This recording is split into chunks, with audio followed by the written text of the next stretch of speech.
Hi, and welcome to Motors and Medicine. On today's episode, we're going to discuss antibiotics and their potential side effects on your GI tract or your gut.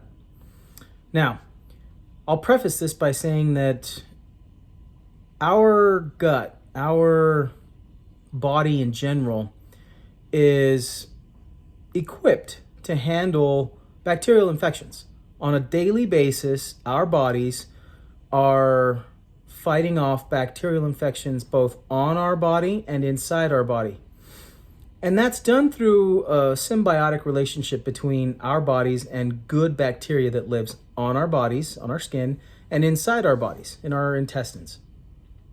Now, why do we take antibiotics in the first place?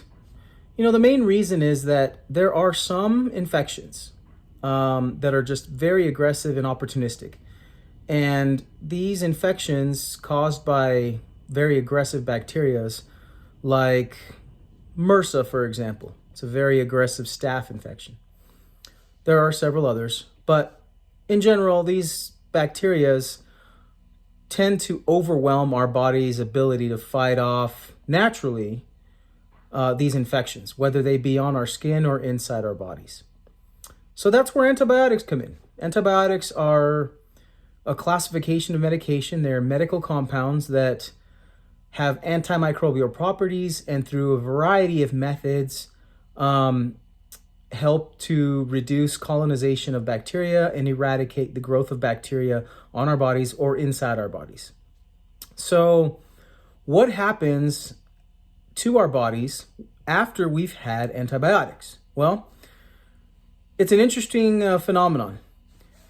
Our bodies, like I mentioned, especially in the gut, our gut houses trillions of bacteria. And the vast majority of these bacteria are good bacteria that help fight off infection, both through our digestive tract in taking care of any bacterial colonization or growth that might have gotten through the acid in our stomachs when we digest food. And of course, the gut is also the area where we have a large distribution of our immune system, our bundles, if you will, of lymph nodes that are kind of like switching stations or charge stations for our immune system. And when we get an infection, whether it be internal or otherwise, our gut is one of the primary immune responses to help fight off these infections. When we contract an infection that is too great or too aggressive for our natural immune system, we tend to take antibiotics. And antibiotics are a great medication. However, they can be a two-edged sword. They can be a compound that does have some risk. And so that's what we're going to discuss today. Now, if you can imagine this, when you get an infection, you get a large colonization of bacteria, whether it be on your skin, inside your gut, wherever it might be, in whatever tissues. And as the bacteria continues to colonize and become more prolific, you end up with greater sickness, more symptoms, fevers, and pain, and it's very unpleasant. So when we start taking antibiotics, they, of course, go to that source of infection and start providing an assistance to our natural defenses. The problem is that while our natural defenses are helping to fight these infections and the antibiotics that we're taking are also fighting off these infections, they are also killing off the good bacteria that lives in our gut and on our skin and in other portions of our body. These good bacteria are known as your microbiome or your natural flora, and they are chiefly responsible for helping to fight off infections. Now, if we take even just one course of antibiotic, we can decimate up to half, if not more, of our natural gut flora, and it really disturbs and disrupts our microbiome.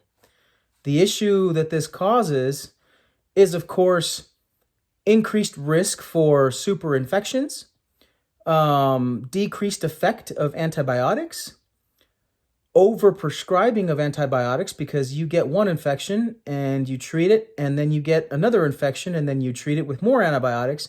And the more cyclical that becomes, the more detrimental the effects, not just on our microbiome, but on the effect of antibiotics themselves. They, of course, start to lose efficacy because you take it too often. Now, I'm going to discuss a couple simple ways to help mitigate this problem. Now, I'm not saying that antibiotics are not necessary because they absolutely are. However, there are some cases where perhaps holding off on an antibiotic might be beneficial.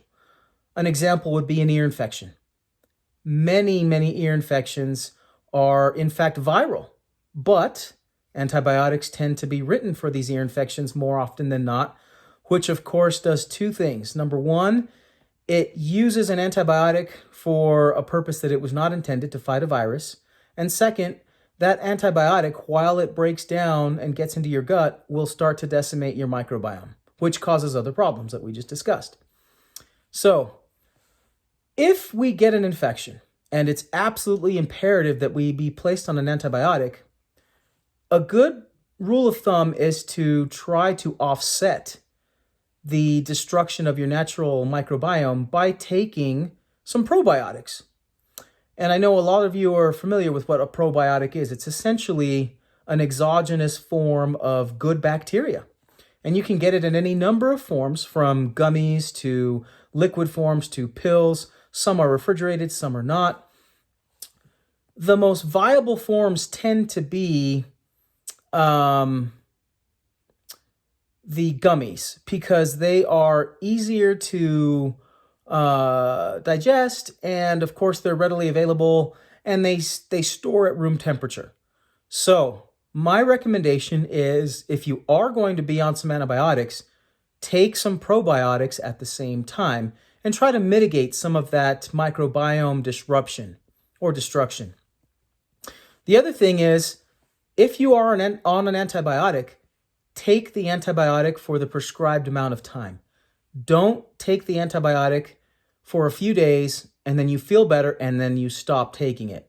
That's the worst thing that you could possibly do. You need to take your course of antibiotic until they are completed, and then hope that if you've taken the right precautionary measures, you won't have decimated too much of your microbiome. But make no mistake, any antibiotic you take, even for a short course, 5 to 7 days, will disrupt your microbiome, and it will put you at risk for more infections. So you're going to have to find a way to get your gut back online. And one of those methods is to take probiotics. There are many other options, like drinking liquids like kombucha. It's another option. Bottom line is, you have to keep your gut health as robust as possible, because while your guts are healthy, while your microbiome is at its strongest, you will maintain a very strong and high level of immunity. And your body will resist infections, not just internal, but infections of many other types, from urinary tract infections to ear infections to throat infections, etc. So it is imperative to maintain a healthy gut microbiome, but to also keep in mind that antibiotics do have their place. And if you need to be taking an antibiotic, take it in its entirety along with some probiotics. And keep in mind, you may have to be on probiotics for a good period of time. In fact, I actually recommend to my patients that they just be on probiotic taken at the same time, if you will. Anytime I prescribe an antibiotic, I always tell people to be on a probiotic. And I even have taken it a step further. I've actually advised a number of my patients to just be on probiotics on a daily basis. And that way you can keep your microbiome as robust and strong as possible and help to prevent any type of disruption the next time you happen to have to take an antibiotic. So hopefully this information has been beneficial. And like I always mention, please like and subscribe. Give me a thumbs up. And of course, on our next installment, we'll be back on the car video. I think I'm going to be focusing on something with the Bronco this time. So please like and subscribe. And until next time, this is Motors and Medicine. Have a good one.